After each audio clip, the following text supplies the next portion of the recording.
باپ بیٹے روح القدس کے نام سے آمین۔ آئے میرے عزیزو، آج ہم کلام مقدس میں سے سیکھتے ہیں کہ خروج کی کتاب سے ہم کیا سیکھتے ہیں، اس کے اہم نکات کو دیکھتے ہیں۔ نمبر 1 پہ ہے مصر سے نکلنا اسرائیل کا بہت عظیم تجربہ ہے۔ یہ واضح ہے کہ ان کا مصر سے نکلنا انسانی طاقت کی وجہ سے نہیں تھا۔ یہ تابعدار ابراہیم، جسے خدا نے بلایا تھا، کی نسلوں کے لیے ایک عجیب و غریب اور فوق الفطرت تجربہ تھا۔ بالکل جیسے ان کے آباء و اجداد خدا سے ملے تھے، ویسے ہی یہ تجربہ ظاہر کرتا ہے کہ اب اسی خدا کو ملنے کی باری ان کی تھی۔ کوہ سینا پہ جب عہد کی تصدیق ہوئی، لوگ ہم آواز ہو کر چلائے، سب کچھ جو خداوند نے فرمایا ہے ہم بجا لائیں گے۔ خروج 24 باب 3 آیت۔ اس کو اس نیت اور ارادے کے اعلان کے طور پر دیکھا جا سکتا ہے، جس کے معنی ہے کہ ہم بھی ابراہیم کی نسل اسی طرح فرمانبردار ہوں گے جیسے وہ تھا۔ اسرائیل کے قبائل کے لیے خدا کے ساتھ یہ عجیب و غریب ملاقات بہت اہم واقعہ تھا، جیسا کہ وہ ہر سال نسل در نسل جسے وہ مناتے ہیں۔ وہ اس بات سے آگاہ ہیں کہ وہ خدا کے چنے ہوئے لوگ ہیں، اور ان کی اس شناخت کا شعور و آگاہی تقویت پاتی ہے۔ خدا اسرائیل کا خدا ہے اور اسرائیلی خدا کے لوگ ہیں۔ اسرائیلیوں کو کہا گیا ہے کہ وہ اپنے معبودوں سے کنارہ کشی کریں، خدا کی خدائے واحد کی حیثیت سے عبادت کریں اور وفاداری سے اپنے آپ کو اس کے احکامات کے سپرد کریں۔ ایک مقدس قوم ہونے کی حیثیت سے خدا اور انسان کا درمیانی ہونا اسرائیل کا فرض اور ذمہ داری ہے، تاکہ آس پاس کی قومیں خدا کی موجودگی اور وجود کو تسلیم کریں۔ خدا توقع کرتا تھا کہ اسرائیلی لوگ اس کے عجیب و غریب کاموں کا بیان کریں اور یوں اس کی گواہی دیں، اور مزید یہ کہ اس کی خواہش کے مطابق ایک حقیقی انسانی معاشرہ قائم کریں، جس میں یتیموں، لاوارث بیواؤں اور پردیسیوں کے ساتھ ہمدردی اور شفقت کی جائے، اور ان سے محبت بھرا رویہ اختیار کیا جائے، اور ایسا ہی ان سے سلوک کیا جائے تو مسافر کو دکھ نہ دے اور نہ اس کو تنگ کر، کیونکہ ملک مصر میں تم بھی مسافر تھے۔ تو کسی یتیم یا بیوہ کو مت ستا۔ خروج کی کتاب 22 باب 21 آیت سے 22ویں آیت ملاحظہ فرمائے۔ اگر مصر کی غلامی سے آزادی اور اس کے بعد مرحلہ وار ہونے والے واقعات کو خدا کی ملاقات کے ایام کی نظر سے دیکھا جائے، تو یہ مسیح کے وسیلے ملنے والی ہماری نجات کا بھی قبل از وقت اعلان، نشان اور پیشگی اطلاع ہے۔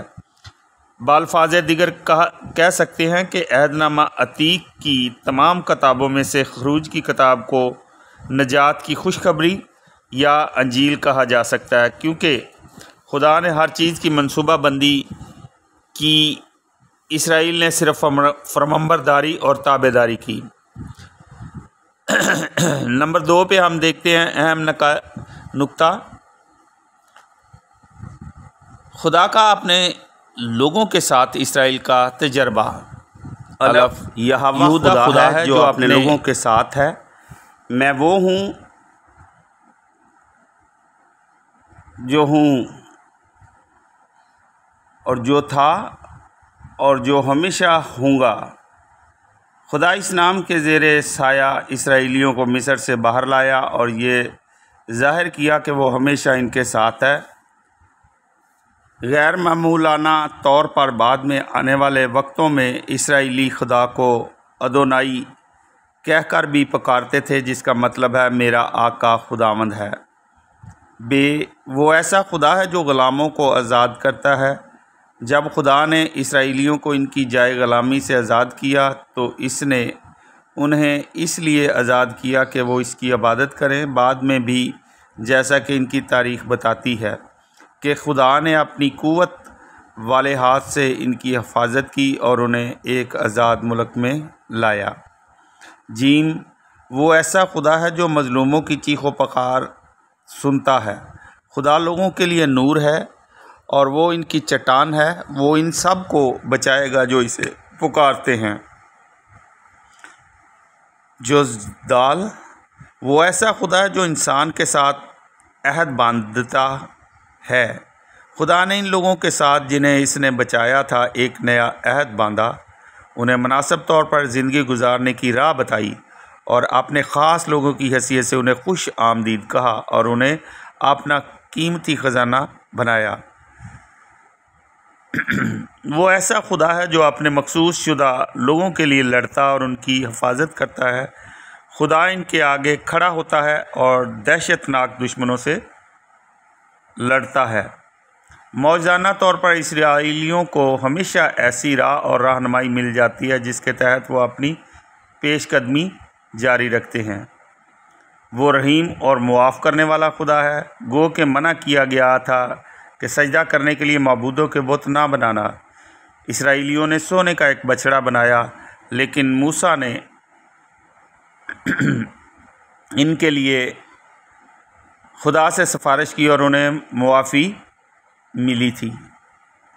32 سے 34۔ انہوں نے مستقبل میں بھی خدا کے رحم کا تجربہ کیا، کیونکہ قادر مطلق خداوند ایسا خدا ہے جو کبھی تبدیل نہیں ہوتا۔ خدا جو اپنے وعدے پورے کرنے میں ناکام نہیں ہوتا، اسرائیلیوں کو مصر سے آزاد کر کے خدا نے ان کے آباء و اجداد سے کیے ہوئے وعدوں کی تکمیل کرنے کے لیے ایک بہت اہم قدم اٹھایا اور اس کے بعد ہر زمانے میں اپنے لوگوں کے ساتھ کیے ہوئے وعدوں کی تکمیل جاری رکھی۔ خدا اپنے لوگوں کو دیکھ کر، ان کے چال چلن کو سمجھ کر سخت تکالیف اور مصائب کے ذریعے اپنے آپ کو ان پر ظاہر کرتا ہے۔ یہ ان کے لیے ان کے چال چلن کی سزا اور اصلاح کی ایک قسم بھی تھی۔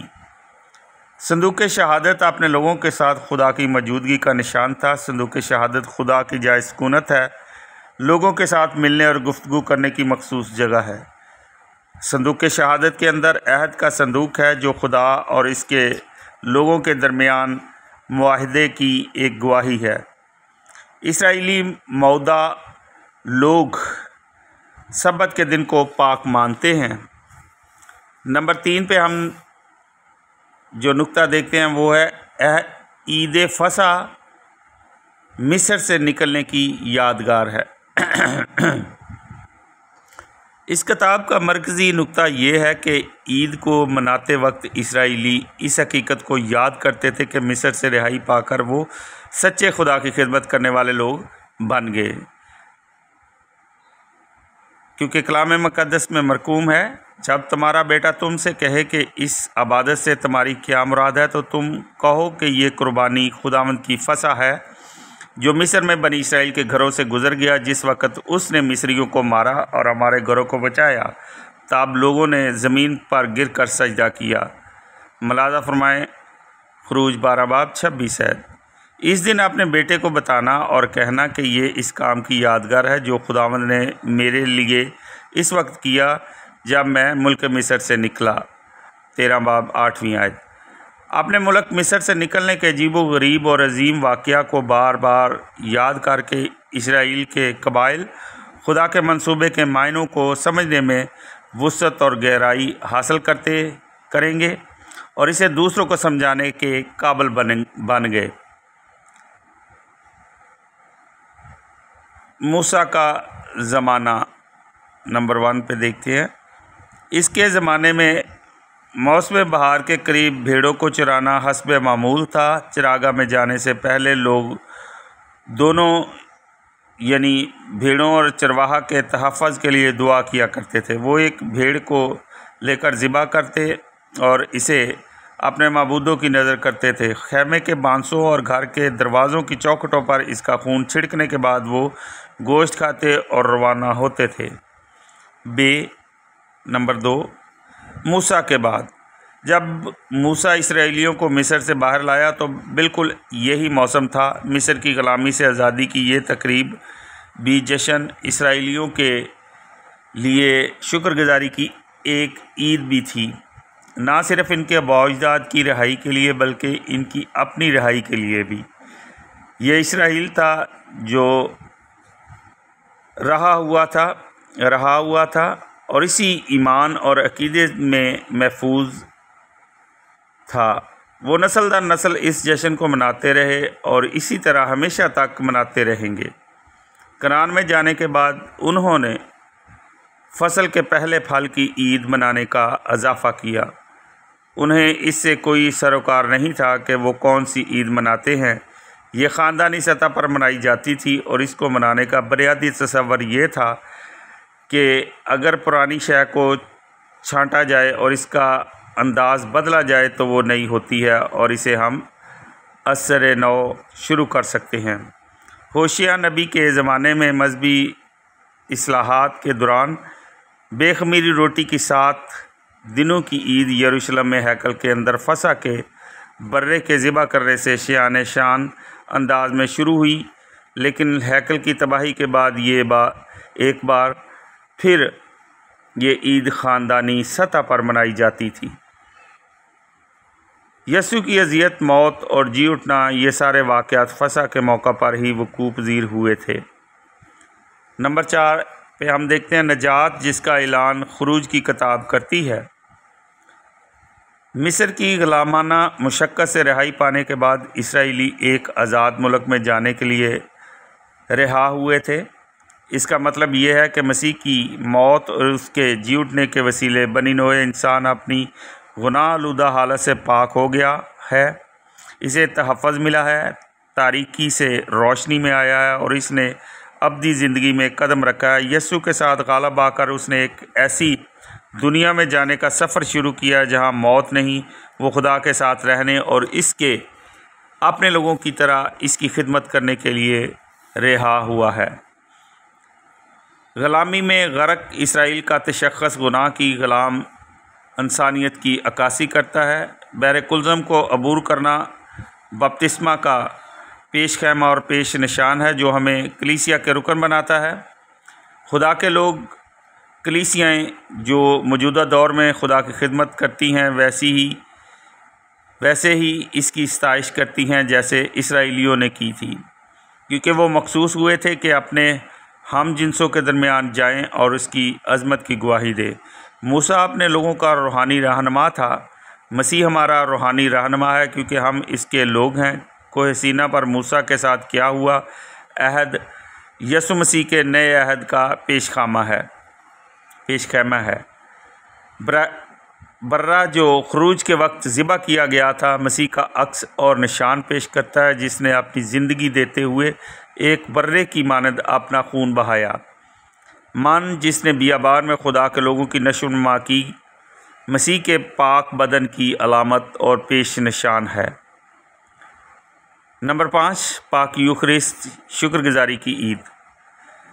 پاک یوخرسٹ پہلی فصح کی یاد میں اور اسے دوبارہ عمل میں لانے کے لیے شکر گزاری کی عبادت ہے، اور نئی فصح نجات جو یسوع مسیح کے دکھوں، موت اور جی اٹھنے کے وسیلے حاصل ہوئی ہے۔ جب پاک یوخرسٹ کی عبادت شروع ہوتی ہے، ہم اپنے گناہ گار ہونے کا اقرار کرتے ہیں اور کاہن کے ساتھ مل کر ہم اپنی آوازوں کو بلند کرتے ہیں تاکہ گناہوں کی معافی، مدد اور رحم حاصل کریں۔ اے خداوند ہم پر رحم کر۔ جب پاک کلام پڑھا جاتا ہے تو ہم خدا سے نجات کا کلام سنتے ہیں جو ہمارا چلانا اور چیخ و پکار سننا ہے اور سنتا ہے۔ خدا کا کلام ہمیشہ نجات کا بیان دیتا ہے، نہ صرف ماضی میں بلکہ آج بھی ان کے لیے جو مسیح پر ایمان رکھتے ہیں۔ انجیل مقدس اور وعظ سننے کے بعد ہم رسولوں کا عقیدہ پڑھنے سے جواب دیتے ہیں۔ میں ایمان رکھتا ہوں خدا قادر مطلق باپ پر اور اس کے بیٹے یسوع مسیح پر۔ یوں ہم اپنے ارادے کا اعلان کرتے ہیں کہ ہم بھی اپنے خداوند یسوع کی پیروی کریں گے۔ روٹی اور مے کے نذرانوں کے ساتھ ہم اپنی ساری زندگی خدا کی نظر کرتے ہیں۔ ہم اپنے تمام فضائل کے لیے باپ کا شکر ادا کرتے ہیں اور خصوصی طور پر ہمارا نجات دہندہ یسوع ہمیں دینے کے لیے باپ کی تمجید کرتے ہیں۔ خصوصی طور پر ہمارا نجات دہندہ یسوع ہمیں دینے کے لیے باپ کی تمجید کرتے ہیں۔ ایک اسراری طور پر روٹی اور مے کی تقدیس مسیح کے دکھوں، موت، تدفین، جی اٹھنا اور آسمان پر جانے کو ظاہر کرتی ہے۔ ہم بھی ایک مسیحی جماعت مومنین کی برادری کے طور پر اس سے متحد ہو کر روح القدس کے عمل سے تقدیس شدہ لوگ بن جاتے ہیں اور خدا باپ کی طرف اوپر کی طرف کھینچے جاتے ہیں۔ اس لیے ہم مسیح کے ساتھ دعا کر سکتے ہیں اور کہہ سکتے ہیں جیسا اس نے کہا اور سکھایا، ابا باپ۔ مسیح کے بدن اور خون میں تبدیل شدہ اور تقدیس کی گئی روٹی اور مے تقسیم کی جاتی ہے۔ ہمیں خدا کا برہ دیا جاتا ہے جو دنیا کے گناہوں کو اٹھا لے جاتا ہے۔ اس خوراک کی صورت میں اور نشو و نما کے طور پر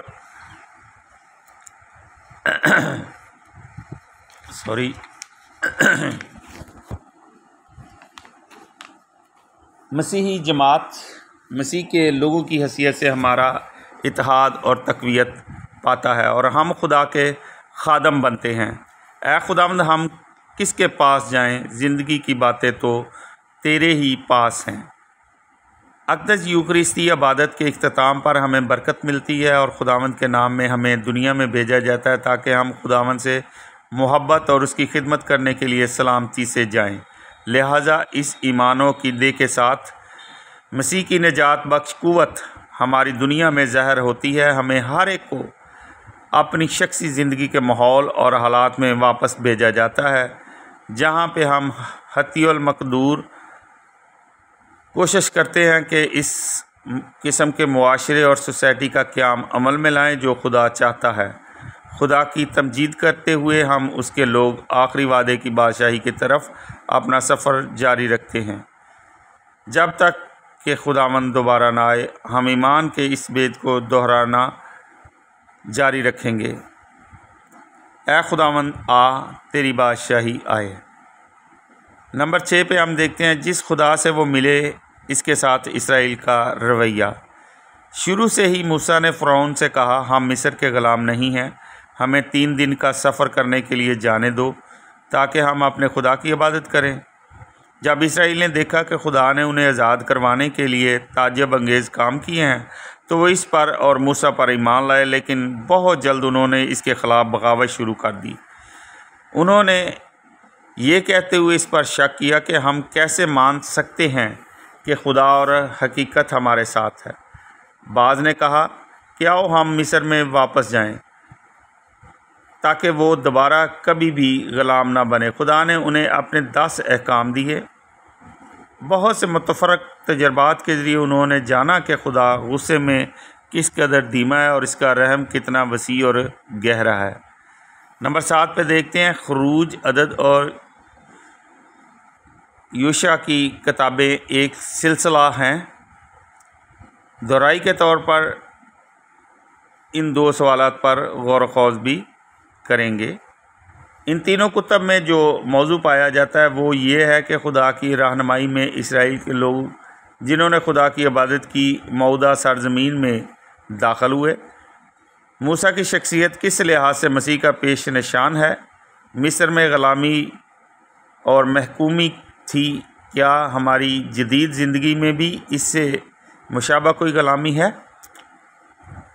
اپنے خادم reverend archbishop doctor Stephen Siddique کو اجازت دیں۔ نیکسٹ بائبل اسٹڈی کے ساتھ آپ کی خدمت میں دوبارہ حاضر ہوں گا۔ خدا ہم سب کے ساتھ عبدالآباد رہے، آمین۔ خدا باپ، بیٹے، روح القدس کے نام سے آمین۔